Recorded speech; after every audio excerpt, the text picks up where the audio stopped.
you so much for joining us for Sixth International Youth Conference. Thank you so much for To inviting me, give actually. a formal introduction to all of our audience that you are a doctoral student at Stockholm University, Sweden, and you're studying biosciences.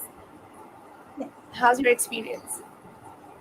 Um, so, yeah, it's quite different from what I expected because when I actually left for Sweden, the only thing on my mind was my career and all the opportunities in science that I will get to explore. But I do realize after living here for like now 5 years that I have myself changed a lot. And That's yeah, I actually appreciate a lot of new things that I learned that I didn't expect to learn here.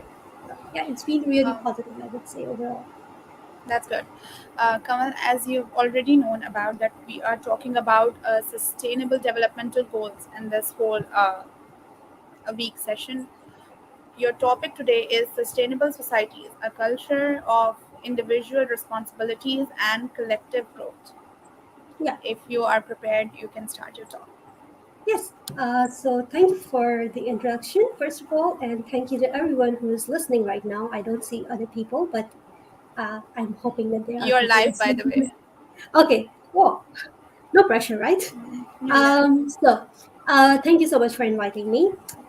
First of all, maybe I thought I would, when I was invited for this session, I quickly Googled some of the sustainability development growths that are currently being focused on by different organizations, UN especially, of course, but of course, a lot of different organizations work on the grassroots level to achieve these goals or aim to achieve these goals, I would say. But it's not really about defining these goals and trying to achieve them as individual goals, right? You cannot achieve, you cannot end hunger, for example, or you cannot end poverty without making systemic changes in the lives of people. And I think that's been one of the more glaring difference that I have noticed in the two societies that I have lived in. For example, in Pakistan, our lives, our societies are more focused on getting through day by day basis because you have a lot of poverty. We have a lot of problems with, for example, diseases and severe diseases, actually, even though our lifespan is not as different, perhaps, as other countries, but uh, the quality of life is very different. The quality of life is poor, I would say. You don't realize that if you are not if you're not very underprivileged, it's difficult to realize that because you're still going through your life day by day, trying to get through the next day, right? You try to provide food to your children, you try to make sure that you get some access to education, you try to uh, get access to healthcare, whatever you can actually afford.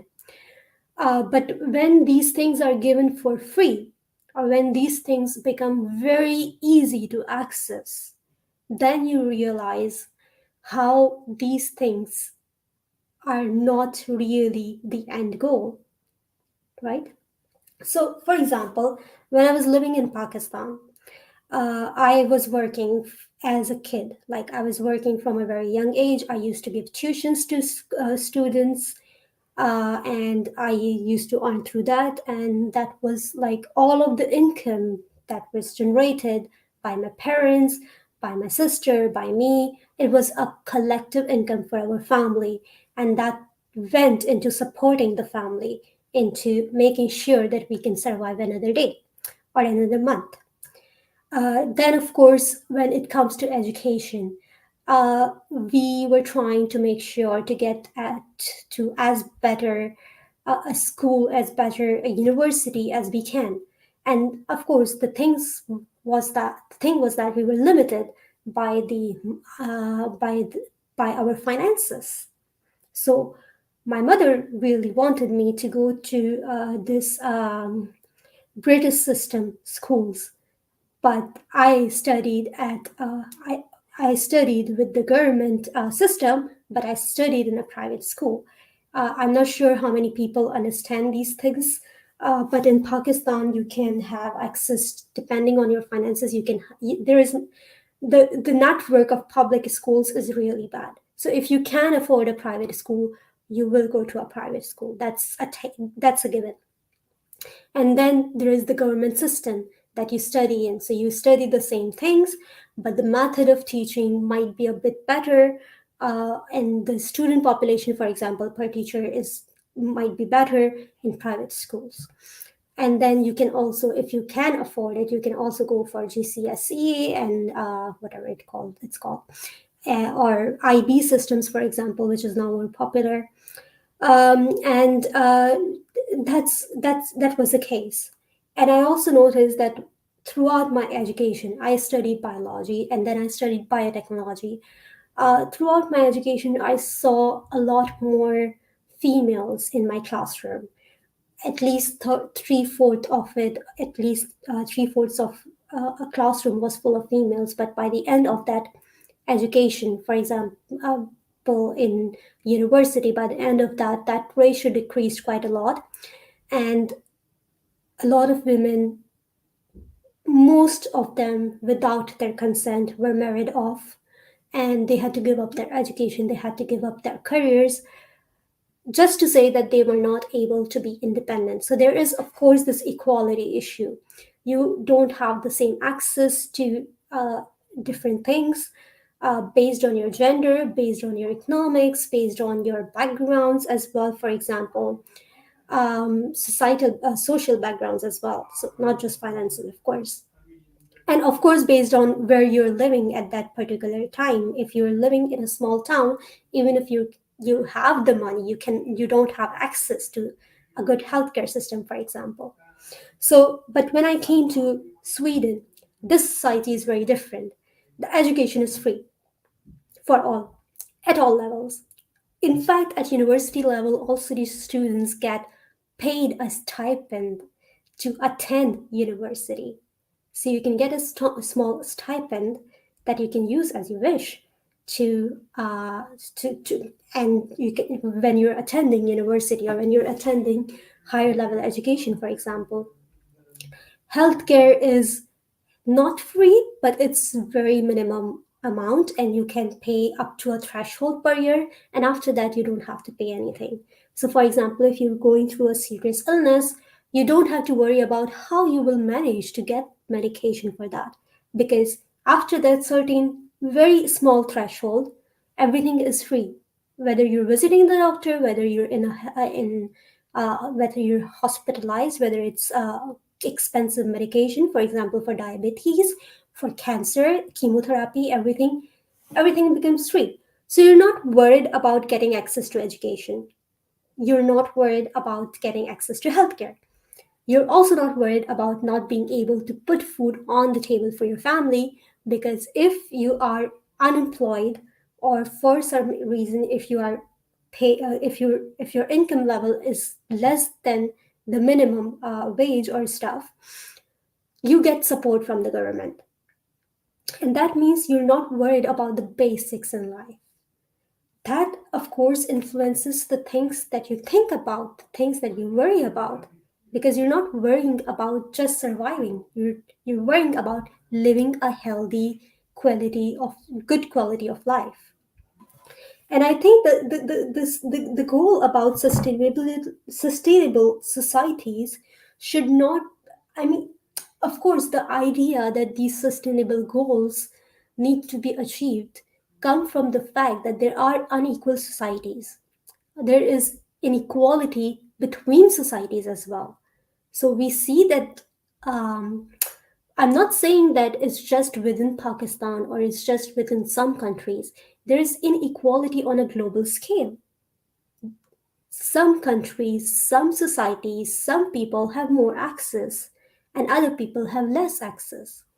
And the reason is not Sometimes, sure, the reason may be that some people just have different circumstances, right? But overall, in a lot of cases, it's because overall, in some way or another, we feel that we are not equal.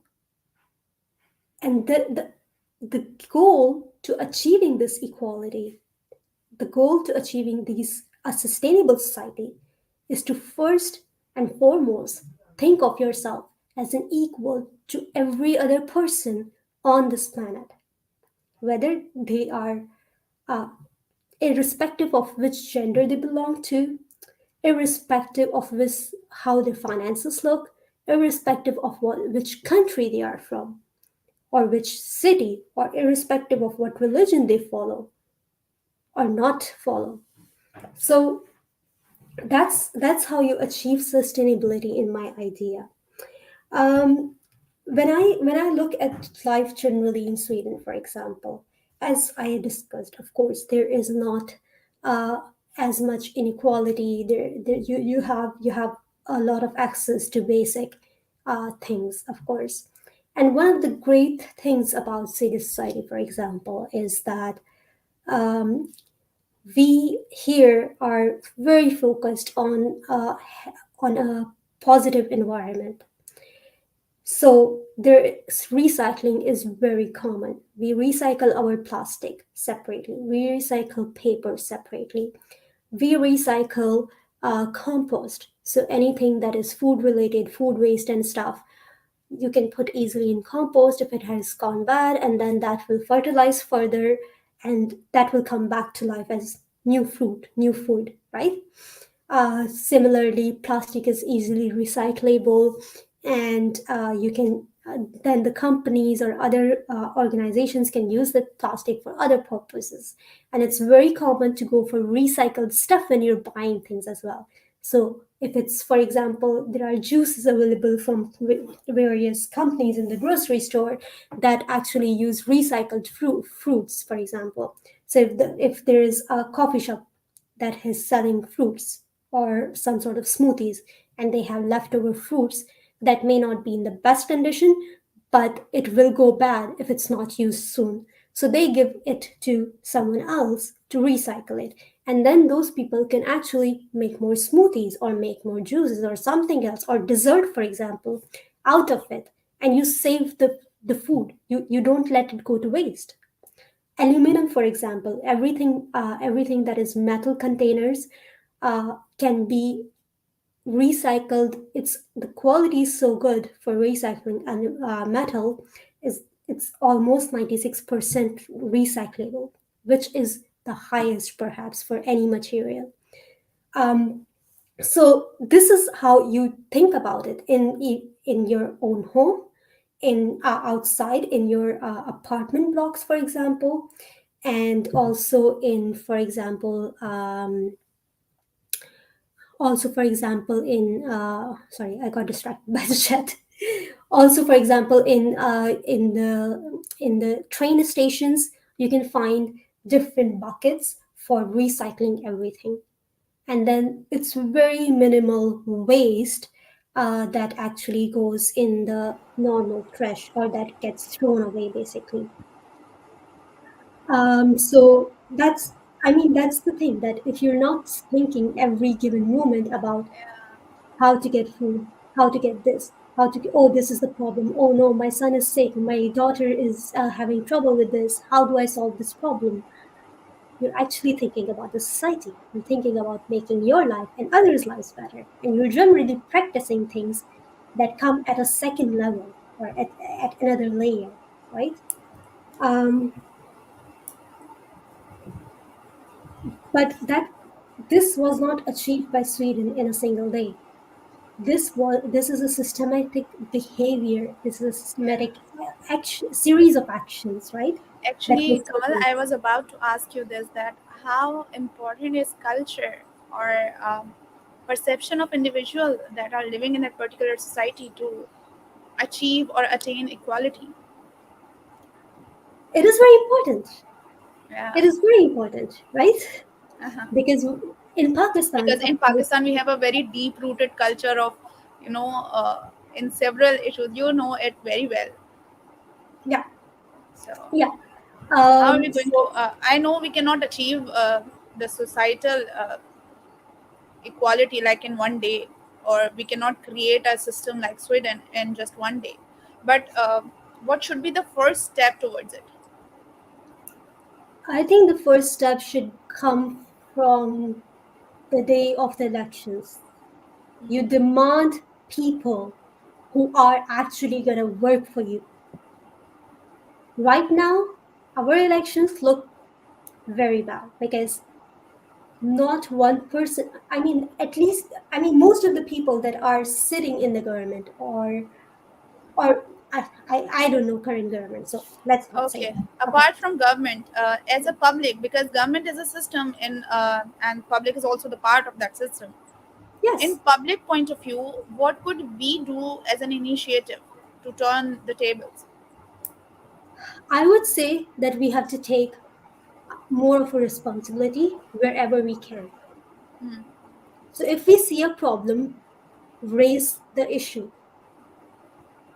As women, we see a lot of problems. We see inequality in our wages, right? We see that maternity leaves, for example, is very bad. I would not compare it to Sweden because in Sweden you can get up to like 2 years or something that is paid parental leave. In Pakistan, you only get 3 months of maternal leave or maternity leaves. So first of all, again, the inequality that women have to be the primary caregiver. Secondly, of course, 3 months is not enough for anyone to bond with their newborn child or to take care of them or to find care for them if you want to go back to your career, right? So these small things raises so much of inequality that affects individual and family lives. And we don't think about it because a lot of us maybe are more privileged in that way. So I think the idea is to really go back and make systematic changes. If you give food to someone, of course you will help them for the day, but you will not help them for forever, right? So you have to Yeah, make a change that makes sure that everyone is able to access food. that is very true. That is very true, and yeah, That doesn't mean that you don't give it to them if you have extra food. Of course you should. yeah. That's a given, But right? we have to create a system so that they can earn their food every single day, not only the day that we have distributed the food. Exactly, exactly. Yeah, So I mean, we can all try and make it a better place. Like we are very strict about what can happen and what cannot happen. If you apply for a job and you think, oh, I don't really fit the profile fully, I don't think I will get the job, right? But then in Sweden, for example, I often see, oh, people just tick mark what things they do fit and they say the less they can learn on the job. And this is the thinking of the employers as well. This is the thinking because if you are a hardworking person, you will learn almost anything, right?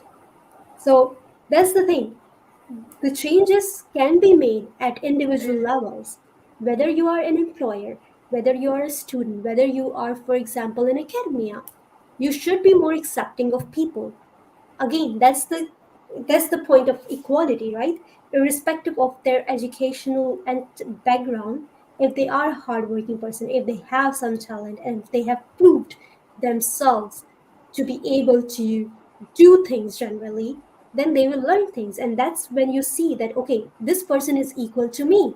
If I can learn, why do I think that that person is not fit for this job exactly. or for this So whatever is gonna happen? Yeah. what I can actually conclude from your talk is that we should make people independent. We should make people skilled, not only educated but skilled, so that they can earn their livings also. Definitely. I mean, here, for Yeah, example, like in universities, again, most people are non Swedish in the classroom. yeah, So that's very common because if in our class, for example, in master's class, we had 10 students, only two of them were Swedish. The rest were from either other European countries or outside of Europe. Because you don't, even though they get a benefit actually for going to university. They don't go to university just for the sake of a degree because they know they can learn the same things outside of the university as well. A lot of people work with just a high school, which is called gymnasium here, with just a high school diploma because the degree is not important. Knowing things is important, Yeah, right?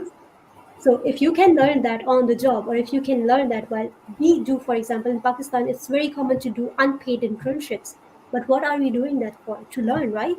If you can yeah, learn something, for example, if you are working in a lab, whether you're working as just a researcher or whether you're actually doing a PhD in the same lab, you're still learning. You're still spending some time over there. You're doing things. You're learning. In the end, maybe in one of them you get a degree and in another you don't. But degree is not the important part. The important part is being able to do things. exactly. Yeah. That's why you're gonna do get selected, right? But I think that in a lot of ways we see things in a very different way, and we should actually make it better for ourselves to like see things differently, to give it a try at least. Hopefully, many people that are watching you and hearing you may learn something and get benefited from the talk. I hope so too.